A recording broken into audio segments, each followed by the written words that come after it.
ابتدا ہے رب جلیل کے ببرکت نام سے جو دلوں کے بھید خوب جانتا ہے۔ تمام ویورز کو السلام علیکم۔ دوستو، آج ہم سیر کرنے والے ہیں ایک ایسی سرزمین کی جو ماضی کی سپر پاور کہلاتی تھی۔ وہ کون سے اہم مواقع تھے جب رومیوں نے مسلمانوں کا ساتھ دیا تھا؟ وہ کون سے مسیحی حاکم تھے جن کا غائبانہ نماز جنازہ پڑھایا گیا؟ دوستو، آپ نے حاتم طائی کی سخاوت کے بارے میں ضرور سنا ہوگا۔ کیا آپ جانتے ہیں وہ کہاں سے تعلق رکھتے تھے؟ ان کے بیٹے کو نبی کریم نے ایک ایسی خوشخبری سنائی جو بعد میں بالکل ہو بہو پوری ہوئی۔ وہ کون سی شخصیت تھے جنہوں نے دجال کو اپنی آنکھوں سے دیکھا؟ اس نے کہا، دنیا کی کسی بستی کو نہ چھوڑوں گا جہاں 40 رات کے اندر نہ جاؤں سوائے 2 شہروں کے۔ اور اس نے اسرائیل کے کون سے دریا کے بارے میں کہا، جب وہ خشک ہوگا تو میں ظاہر ہوں گا؟ کیا وہ وقت آنے والا ہے؟ ہم بتائیں گے وہ باتیں جسے آج کی نسل بالکل بھول چکی ہے۔ یہ سب جاننے سے پہلے ویڈیو کو لائک کرتے ہوئے اپنے دوستوں کے ساتھ واٹس ایپ پر شیئر کر دیں تاکہ ہم ایسی ہی معلوماتی ویڈیو آپ تک پہنچاتے رہیں۔ رومن امپائر، رومی سلطنت، زمانہ قدیم کی ایک سلطنت جس کا دارالحکوم روم تھا۔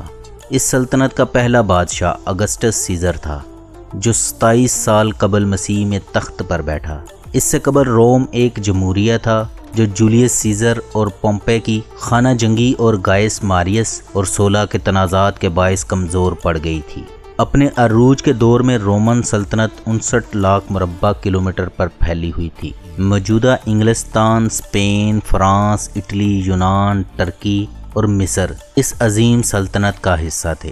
رومی سلطنت کی زبان لاطینی اور یونانی تھی۔ رومن امپائر کا دارالحکومت موجودہ اٹلی کا شہر روم تھا۔ اس شہر کو تقریباً 1000 سال تک اقوام عالم میں وہی مقام حاصل رہا جو آج واشنگٹن کو حاصل ہے۔ کہتے ہیں کہ روم کی تاریخ یورپ کی تاریخ سے جڑی ہوئی ہے۔ زیادہ صحیح بات یہ ہے کہ یورپ کی تاریخ اور ورلڈ ہسٹری روم کی تاریخ کے بغیر مکمل نہیں ہوتی۔ رومن بادشاہ قسطنطین نے 330 عیسوی میں ترکی پر قبضہ کیا تو قسطنطین اوپل، جسے ہم قسطنطنیہ کے نام سے جانتے ہیں، اسے کیپیٹل بنایا۔ اور 395 عیسوی میں رومن امپائر 2 حصوں مغربی اور مشرقی روم میں تقسیم ہو گئی۔ مغربی رومی سلطنت 476 کو جرمنوں کے ہاتھوں تباہ ہو کر کئی ٹکڑوں میں بٹ گئی۔ مشرقی حصہ ایسٹرن رومن امپائر یا بازنطین سلطنت کہلاتی رہی۔ مشرقی روم یعنی بازنطینی سلطنت میں ترکی، شام، مصر، فلسطین، تھریس اور یونان کے ممالک شامل تھے۔ 6 صدی عیسوی اس کے عروج کا زمانہ تھا۔ نبی مکرم صلی اللہ علیہ وسلم جب اس دنیا میں تشریف لائے تو کرۂ ارض کے سیاسی افق پر 2 طاقتیں مرکزی حیثیت رکھتی تھی، ایک رومن امپائر اور دوسری ایرانی سلطنت۔ رومن امپائر مسیحی مذہب کی نام لیوا تھی جو مکہ مکرمہ کے شمال اور مغرب میں پھیلی ہوئی تھی، اور اس کے ہر بادشاہ کو کیسر کہا جاتا تھا۔ ایرانی سلطنت مشرقی علاقے میں پھیلی ہوئی تھی، مجوسیت یعنی آگ کے پجاریوں کی علمدار تھی۔ اس کے ہر بادشاہ کو کسرا کہا جاتا تھا۔ ان دونوں ریاستوں میں 603 عیسوی یعنی نبی مکرم صلی اللہ علیہ وسلم کی نبوت سے 8 برس پہلے خوفناک جنگوں کا آغاز ہوا۔ وجہ ان جنگوں کی یہ تھی کہ سلطنت روم میں کیسر ماریس کا تختہ الٹ دیا گیا۔ اس زمانے میں حکومتوں کا یوں بدل جانا کوئی انوکھا واقعہ تو نہ تھا۔ فوکاس جس طرح حکومت پر قابض ہوا وہ بہت ہی دل دہلا دینے والا واقعہ تھا۔ ایک تو فوکاس کا کیسر ماریس کے خاندان سے کوئی تعلق نہیں تھا، دوسرا یہ کہ اس نے کیسر ماریس کے 5 بیٹے اس کی آنکھ کے سامنے تاتیغ کر دیے، اور اس کے بعد اسے ماریس اور اس کی بیوی اور مفرور شہزادوں کو بھی ختم کر دیا۔ ایرانین حکمران خسرو پرویز نے موقع غنیمت جانا 603 عیسوی میں اس نے روم پر حملہ کر دیا۔ وہ فوکاس کو شکست پر شکستیں دیتا ہوا شام کے انطاکیہ شہر پہنچ گیا۔ رومن سلطنت کے بزرگوں نے افریقہ کے گورنر سے مدد طلب کی۔ اس نے اپنے بیٹے ہرکل کو بحری بیڑے کے ذریعے قسطنطنیہ بھیجا۔ ہرکل نے آتے ہی فوکاس کے ساتھ وہی سلوک کیا جو اس نے ماریس کے ساتھ کیا تھا، اور 610 عیسوی میں ہرکل، جسے عالمی دنیا میں ہرکلیس کے نام سے جانا جاتا ہے، روم کا بادشاہ بن گیا۔ اور اسی برس نبی کریم صلی اللہ علیہ وسلم کے پاس جبریل علیہ السلام اقرا یعنی پڑھ کا پیغام لے کر پہنچ چکے تھے۔ ہرکلیس نے خسرو پرویز کو صلح کی درخواست کی، جس کو اس نے رد کر دیا اور کہا وہ روم کی اینٹ سے اینٹ بجا کر دم لے گا۔ مسیحیوں کی دشمن قومیں بھی اس کے ساتھ مل گئیں۔ اس کا اندازہ اس بات سے لگایا جا سکتا ہے کہ خسرو پرویز کی فوج میں 26,000 اصفہانی ایرانی یہودی بھی شامل تھے۔ خسرو پرویز کی فوج روم کی سلطنت کو برباد کرتے ہوئے آگے بڑھتے رہی، یہاں تک کہ 613 میں دمشق فتح ہو گیا اور اگلے سال بیت المقدس پر بھی قبضہ ہو گیا اور اس مقدس شہر میں 90,000 مسیحیوں کا خون بہایا گیا۔ اس کا سب سے بڑا کلیسا برباد کر دیا گیا۔ وہ صلیب جس کے متعلق مسیحیوں کا عقیدہ تھا کہ اس پر حضرت عیسیٰ علیہ السلام کو مصلوب کرنے کے لیے لے جایا گیا تھا، وہ بھی اٹھا لی گئی اور اسے مدائن پہنچا دیا گیا۔ لارڈ پادری پوپ زکریا کو گرفتار کر لیا گیا اور شہر کے تمام گرجوں کو مسمار کر دیا گیا۔ خسرو پرویز کی فوجیں 615 میں مصر تک جا پہنچیں۔ رومی سلطنت صرف قسطنطنیہ اور چند علاقوں تک محدود ہو کر رہ گئی۔ مکہ کے مشرق بہت خوش تھے، وہ اپنے آپ کو ایرانیوں کے طرفدار سمجھتے تھے۔ وجہ یہ تھی کہ 615 میں مسلمانوں نے ان کے ظلم و ستم سے تنگ آ کر پاس کے ملک حبشہ ہجرت کی تھی۔ حبشہ کا حکمران نجاشی مسیحی سلطنت روم کا حمایتی تھا۔ قریش کی خواہش کے بالکل برعکس نجاشی نے مسلمانوں کے ساتھ بہت اچھا سلوک کیا اور مشرکین کو صاف صاف کہہ دیا وہ مسلمانوں کو ان کے حوالے نہیں کرے گا۔ نجاشی بعد میں مسلمان ہو گئے تھے۔ ان کی وفات پر نبی کریم صلی اللہ علیہ وسلم نے غائبانہ نماز جنازہ پڑھائی۔ انہی حالات میں قرآن کریم کی سورہ روم نازل ہوئی اور اس کا آغاز ان الفاظ میں ہوتا ہے: غلبت روم، رومی قریب کی سرزمین میں مغلوب ہو گئے۔ اس ہار کے بعد چند برسوں میں وہ پھر غالب آ جائیں گے اور وہ دن ہوگا جب اللہ کی دی ہوئی فتح سے اہل ایمان خوش ہو رہے ہوں گے۔ چنانچہ رومن امپائر کا مشہور مورخ ایڈورڈ گبن سورت روم کی قرآنی پیشین گوئی پر تبصرہ کرتے ہوئے لکھتا ہے: جس وقت یہ مبینہ طور پر پیشین گوئی کی گئی، اس وقت کسی بھی پیشین گوئی کا پورا ہونا اس سے زیادہ بعید نہیں ہو سکتا تھا۔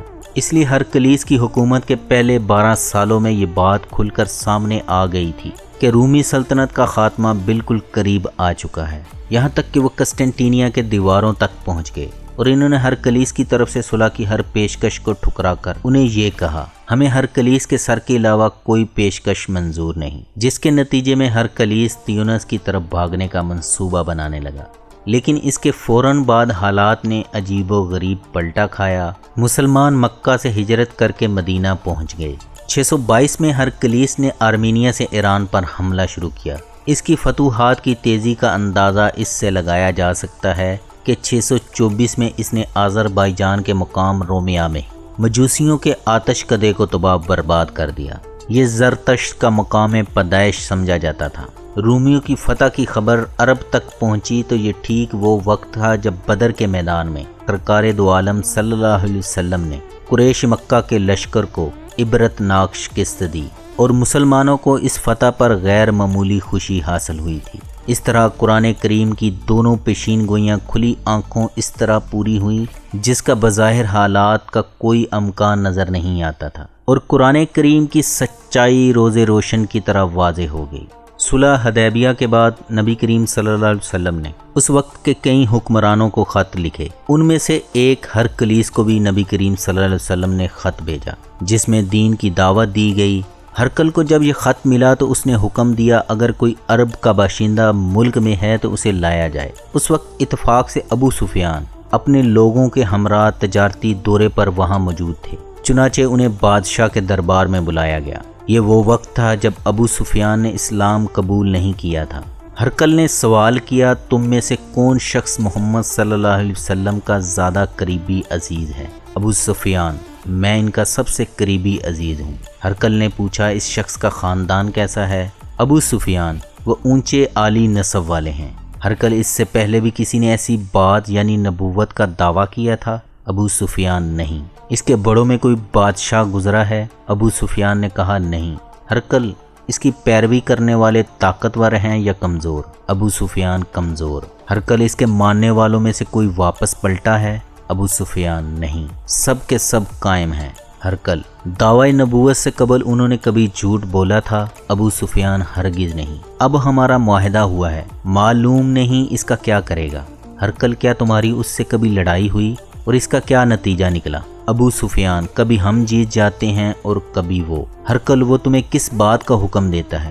ابو سفیان: وہ کہتا ہے کہ صرف ایک اللہ کی عبادت کرو، کسی کو اس کا شریک نہ ٹھہراؤ، اپنے باپ دادا کی شرک کی باتیں چھوڑ دو، نماز پڑھو، سچ بولو، پرہیزگاری اختیار کرو اور صلہ رحمی کرو۔ ہر کل نے اس کے جواب میں کہا: میں نے تم سے اس کا نسب پوچھا، تم نے کہا ہم میں عالی نسب ہے، پیغمبر ہمیشہ عالی نسب ہی بھیجے جاتے ہیں۔ تم نے کہا اس کے خاندان میں اس سے پہلے کسی اور نے نبوت کا دعویٰ نہیں کیا، اگر کیا ہوتا تو میں سمجھتا وہ ان کی تقلید کر رہا ہے۔ تم نے کہا اس کے بڑوں میں کوئی بادشاہ نہیں گزرا، اگر گزرا ہوتا تو میں کہہ دیتا کہ وہ اپنی بادشاہت حاصل کرنے کے لیے یہ دعویٰ کر رہا ہے۔ تم نے کہا اس نے کبھی جھوٹ نہیں بولا، جو شخص آدمیوں کے متعلق جھوٹ نہیں بولتا وہ اللہ کے بارے میں جھوٹی بات کیسے گھڑ سکتا ہے؟ تم نے کہا اس کے ساتھ زیادہ کمزور لوگ ہیں، یہی لوگ تو پیغمبروں کے ماننے والے ہوتے ہیں۔ تم نے کہا اس کے ساتھی بڑھ رہے ہیں، ایمان کی یہی کیفیت ہوتی ہے۔ تم نے کہا اس کا ماننے والا کوئی بھی مرتد نہیں ہوا، ایمان والوں کی یہی خاصیت ہوتی ہے۔ تم نے کہا کہ وہ ایک اللہ کی عبادت کا حکم دیتا ہے، سچ اور پرہیزگاری کی تلقین کرتا ہے، لہٰذا اگر یہ باتیں سچ ہیں تو ان قریب وہ اس جگہ کا مالک ہوگا۔ میں جانتا تھا کہ ایک پیغمبر آنے والا ہے، مجھے نہیں پتا تھا کہ وہ تم میں سے ہوگا، اگر میں ان کے پاس ہوتا تو خود ان کے پاؤں دھوتا۔ دوستو، آپ نے بچپن میں حاتم طائی کے بارے میں بہت کچھ سنا اور پڑھا ہوگا۔ قبیلہ طے یمن میں آباد تھا اور حاتم طائی اس قبیلے کا سردار تھا۔ اس نے اپنے قبیلے سمیت نصرانی مذہب اختیار کر لیا تھا اور اس کی وفات کے بعد اس کا بیٹا عدی بن حاتم سردار بنا۔ عدی بن حاتم نے فرمایا، جب مجھے نبی کریم صلی اللہ علیہ وسلم کی نبوت کا پتہ چلا تو میں ڈر کے مارے بھاگ کر روم کے بادشاہ کیسر کے پاس چلا گیا، اور بھگدڑ میں میری بہن صفانہ مجھ سے بچھڑ گئی اور اسیر ہو کر نبی کریم صلی اللہ علیہ وسلم کے سامنے پیش ہوئی تو صفانہ بنت حاتم نے عرض کی، مجھ پر رحم کریں، باپ کا سایہ میرے سر سے اٹھ چکا ہے اور بھائی مجھے تنہا چھوڑ کر بھاگ گیا ہے۔ میرے والد بنو طے کے سردار تھے، وہ بھوکوں کو کھانا کھلاتے تھے، یتیموں کی سرپرستی کرتے تھے، حاجت مندوں کی حاجتیں پوری کرتے تھے، مظلوموں کی مدد کرتے تھے اور ظالموں کو کیفر کردار تک پہنچاتے تھے۔ میں اس حاتم طائی کی بیٹی ہوں جس نے کبھی کسی سائل کو خالی ہاتھ نہ جانے دیا تھا۔ مجھ کو چھڑانے والا موجود نہیں، اس لیے آپ ہی مجھ پر احسان کیجیے، خدا آپ صلی اللہ علیہ وسلم پر احسان کرے گا۔ نبی کریم صلی اللہ علیہ وسلم نے پوچھا، چھڑانے والا کون؟ انہوں نے جواب دیا، عدی بن حاتم، میں اس کی بہن ہوں۔ حضور نے فرمایا، وہی عدی بن حاتم جس نے خدا اور رسول سے فرار اختیار کیا؟ فرمایا، جو اوصاف تو نے اپنے باپ کے بیان کیے ہیں یہ تو مسلمانوں کی صفات ہیں، اگر تیرے والد زندہ ہوتے تو ہم ان سے اچھا سلوک کرتے۔ اس کے بعد آپ صلی اللہ علیہ وسلم نے صحابہ کرام رضوان اللہ اجمعین کو حکم دیا، اس عورت کو چھوڑ دو، یہ ایک معزز اور نیک خصلت باپ کی بیٹی ہے۔ کوئی معزز شخص ذلیل ہو جائے اور کوئی مالدار محتاج ہو جائے تو اس کے حال پر ترس کھایا کرو۔ صحابہ کرام رضوان اللہ اجمعین نے صفانہ کو فوراً چھوڑ دیا، لیکن وہ اپنی جگہ پر کھڑی رہیں۔ حضور صلی اللہ علیہ وسلم نے پوچھا، کیوں، اب کیا بات ہے؟ صفانہ نے عرض کیا، اے محمد صلی اللہ علیہ وسلم، میں جس باپ کی بیٹی ہوں اس کو یہ کبھی گوارا نہ تھا کہ قوم مصیبت میں مبتلا ہو، وہ سکھ کی نیند سوئے۔ جہاں آپ صلی اللہ علیہ وسلم نے مجھ پر کرم فرمایا وہاں میرے ساتھیوں پر بھی رحم فرمائیے، اللہ آپ کو جزا دے گا۔ آپ نے حکم دیا کہ سارے اسیران طے کو رہا کر دیا جائے۔ چنانچہ حضور نے صفانہ کے مرتبے کے مطابق زاد راہ کا انتظام کر کے انہیں قافلے کے ساتھ روانہ کر دیا۔ صفانہ کو علم تھا کہ عدی بن حاتم کہاں مقیم ہیں، بہن اور بھائی کی ملاقات کیسے ہوئی، اس کو حضرت عدی بن حاتم کے اپنے الفاظ میں سنیے۔ ایک دن جوشیہ میں ہمارے گھر کے سامنے ایک سانڈنی آ کر رکی، محمل میں ایک نقاب پوش عورت بیٹھی تھی۔ مجھے شک گزرا کہ میری بہن ہے، لیکن پھر خیال آیا کہ اسے تو اسیر کر کے لے گئے ہیں، وہ اس شاندار انداز میں کیسے آ سکتی ہے؟ مان محمل کا پردہ اٹھایا اور یہ الفاظ میرے کان میں پڑے، ظالم، قاطع رحم، تف ہے تجھ پر، اپنے اہل و عیال کو لے آئے اور مجھ کو بے یار و مددگار چھوڑ دیا۔ بہن کی باتیں سن کر میں سخت شرمندہ ہوا، اپنی غلطی کا اعتراف کیا اور معافی مانگی۔ بہن خاموش ہوگی۔ پھر میں نے پوچھا صاحب قریش سے مل کر تم نے کیا رائے قائم کی؟ بہن نے جواب دیا جس قدر جلد ہو سکے تم ان سے ملو، اگر وہ نبی ہیں تو ان سے ملنے میں سبقت کرنا شرف و سعادت ہے، اور اگر بادشاہ ہیں تو بھی یمن کا کوئی فرمانروا ان کا کچھ نہیں بگاڑ سکتا، اور ایک بادشاہ سے ملنے میں سبقت بھی تمہاری قدر و منزلت کا وسیلہ ہوگی۔ صفانہ کے مشورے کے مطابق عدی بن حاتم مدینہ پہنچ کر بارگاہ رسالت میں حاضر ہوئے۔ نبی کریم صلی اللہ علیہ وسلم نے فرمایا اے عدی اسلام قبول کر لو، تو میں نے کہا پہلے ایک دین پر ہوں۔ آپ نے فرمایا میں تمہارے دین کو تم سے زیادہ جانتا ہوں، تم ان میں سے نہیں ہو جو اپنی قوم کا چوتھائی مال غنیمت کھا جاتے ہو، حالانکہ یہ تمہارے دین میں حلال نہیں ہے۔ نبی کریم نے فرمایا اس ذات کی قسم جس کے ہاتھ میں میری جان ہے، اللہ اس دین کو مکمل کر کے رہے گا، یہاں تک کہ ایک عورت ہیرا سے نکلے گی اور کسی محافظ کے بغیر بیت اللہ کا طواف کر کے آئے گی، اور ان قریب کسریٰ بن ہرمز کے خزانے فتح ہوں گے۔ اور یہ تمام پیشین گوئیاں حضرت عدی بن حاتم رضی اللہ عنہ کے اسلام قبول کرنے کے بعد ان کی زندگی میں پوری ہوئیں۔ دوستو آج کے ماحول میں ہر طرف جھوٹ کی آمیزش عام ہو گئی ہے، اور قیامت کے متعلق ہر کوئی بیان کر رہا ہے۔ میری کوشش ہوتی ہے کہ آپ کو وہ بات بیان کروں جو اتھینٹک ہو۔ صحیح مسلم کتاب فتنے اور علامات قیامت میں ایک حدیث ہے، وہ آپ کے سامنے بیان کرتا ہوں۔ سیدہ فاطمہ بنت قیس رضی اللہ عنہ فرماتی ہیں جب آپ صلی اللہ علیہ وسلم نے نماز پڑھ لی تو منبر پر بیٹھے، آپ صلی اللہ علیہ وسلم نے فرمایا اللہ کی قسم میں نے تمہیں رغبت دلانے یا ڈرانے کے لیے جمع نہیں کیا، بلکہ اس لیے جمع کیا تمیم داری ایک نصرانی تھا، وہ آیا اور اس نے بیعت کی اور مسلمان ہوا، اور مجھ سے ایک حدیث بیان کی جو اس حدیث کے موافق ہے جو میں تم سے دجال کے بارے میں بیان کیا کرتا تھا۔ اس نے بیان کیا کہ وہ یعنی تمیم سمندر کے جہاز میں 30 آدمیوں کے ساتھ سوار ہوا جو لخم اور جزام کی قوم میں سے تھے، بس ان سے 1 مہینہ بھر سمندر کی لہریں کھیلتی رہیں، پھر وہ لوگ سمندر میں ڈوبتے سورج کی طرف ایک جزیرے کے کنارے جا لگے، پس وہ جہاز سے پلوار یعنی چھوٹی کشتی میں بیٹھے اور جزیرے میں داخل ہو گئے۔ وہاں ان کو ایک جانور ملا جو کہ بھاری دم بہت بالوں والا کہ اس کا اگلا پچھلا حصہ بالوں کے ہجوم سے معلوم نہ ہوتا تھا۔ لوگوں نے اس سے کہا اے کم وقت تو کیا چیز ہے؟ اس نے کہا میں جاسوس ہوں۔ لوگوں نے کہا جاسوس کیا؟ اس نے کہا اس مرد کے پاس چلو جو دیر میں ہے، وہ تمہاری خبر کا بہت مشتاق ہے۔ تمیم رضی اللہ عنہ نے کہا کہ جب اس نے مرد کا نام لیا تو ہم اس جانور سے ڈرے کہ کہیں شیطان نہ ہو۔ تمیم نے کہا ہم پھر دوڑتے ہوئے دیر میں داخل ہوئے، دیکھا تو وہاں ایک بڑے قد کا آدمی ہے کہ ہم نے اتنا بڑا آدمی اور ویسا سخت جکڑا ہوا کبھی نہیں دیکھا۔ اس کے دونوں ہاتھ گردن کے ساتھ بندھے ہوئے تھے اور دونوں زانوں سے ٹخنوں تک لوہے سے جکڑا ہوا تھا۔ ہم نے کہا اے کم بخت تو کیا چیز ہے؟ اس نے کہا تم میری خبر پر قابو پا گئے ہو، یعنی میرا حال تو تم کو اب معلوم ہو جائے گا، تم اپنا حال بتاؤ کہ تم کون ہو۔ لوگوں نے کہا ہم عرب لوگ ہیں، اور اپنی مکمل رودات سنا دی۔ پھر اس مرد نے کہا مجھے بیسان کے نخلستان کی خبر دو۔ ہم نے کہا کہ تو اس کا کون سا حال پوچھتا ہے؟ اس نے کہا میں اس کے نخلستان کے بارے میں پوچھتا ہوں کہ پھلتا ہے۔ ہم نے اس سے کہا ہاں پھلتا ہے۔ اس نے کہا خبردار رہو ان قریب وہ نہ پھلے گا۔ اس نے کہا مجھے تبرستان کے دریا کے بارے میں بتلاؤ۔ ہم نے کہا تو اس دریا کا کون سا حال پوچھتا ہے؟ وہ بولا کہ اس میں پانی ہے، تو لوگوں نے کہا اس میں بہت پانی ہے۔ اس نے کہا البتہ اس کا پانی ان قریب ختم ہو جائے گا۔ پھر اس نے کہا مجھے زغر کے چشمے کے بارے میں خبر دو۔ لوگوں نے کہا اس کا کیا حال پوچھتا ہے؟ اس نے کہا اس چشمے میں پانی ہے اور وہاں کے لوگ اس پانی سے کھیتی کرتے ہیں۔ ہم نے اس سے کہا ہاں اس میں بہت پانی ہے اور وہاں کے لوگ اس پانی سے کھیتی کرتے ہیں۔ اس نے کہا مجھے امیین کے پیغمبر کے بارے میں خبر دو کہ وہ کیا رہے۔ لوگوں نے کہا وہ مکہ سے نکلے ہیں اور مدینے میں گئے ہیں۔ اس نے کہا کیا عرب کے لوگ ان سے لڑے؟ ہم نے کہا کہ ہاں۔ اس نے کہا انہوں نے عربوں کے ساتھ کیا کیا؟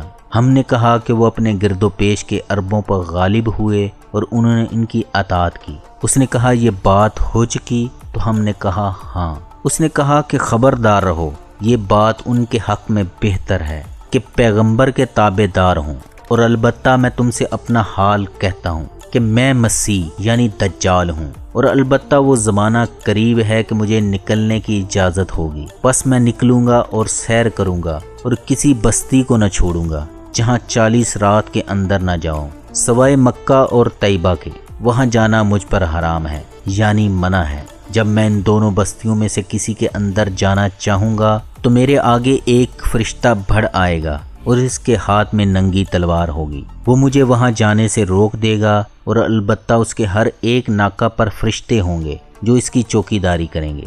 سیدہ فاطمہ رضی اللہ عنہ نے کہا کہ پھر نبی کریم صلی اللہ علیہ وسلم نے اپنی چھڑی منبر پر مار کر فرمایا کہ طیبہ یہی ہے، طیبہ یہی ہے، طیبہ یہی ہے، یعنی طیبہ سے مراد مدینہ منورہ ہے۔ خبردار رہو، بھلا میں تم کو اس حال کی خبر دے نہیں چکا ہوں؟ تو اصحاب نے کہا کہ ہاں۔ نبی کریم صلی اللہ علیہ وسلم نے فرمایا، مجھے تمیم رضی اللہ عنہ کی بات اچھی لگی جو اس چیز کے موافق ہوئی جو میں نے تم لوگوں سے دجال اور مدینہ اور مکہ کے حال سے فرما دیا تھا۔ خبردار ہو کہ وہ شام یا یمن کے سمندر میں ہے، نہیں بلکہ وہ مشرق کی طرف ہے، وہ مشرق کی طرف ہے، وہ مشرق کی طرف ہے۔ اور آپ صلی اللہ علیہ وسلم نے مشرق کی طرف اشارہ کیا۔ دوستو، اللہ کریم ہم سب کو اس فتنے سے محفوظ رکھے، اور نبی کریم صلی اللہ علیہ وسلم نے فرمایا، جو شخص سورہ کہف کی پہلی اور آخری آیات یاد رکھے گا وہ اس فتنے سے محفوظ رہے گا۔ دوستو، یہ تھی آج کی ویڈیو۔ آپ اسے لائک کرنے کے ساتھ اپنے دوستوں کو واٹس ایپ پر شیئر کر کے ہمارا حوصلہ بڑھا سکتے ہیں۔ آج کی ویڈیو کا خاتمہ اس دعا کے ساتھ کرتا ہوں، اللہم انی اعوذ بک من عذاب القبر و اعوذ بک من فتنۃ المسیح الدجال و اعوذ بک من فتنۃ المحیا والممات، اللہم انی اعوذ بک من الماسم والمغرم۔ اللہ ہم سب کا حامی و ناصر ہو۔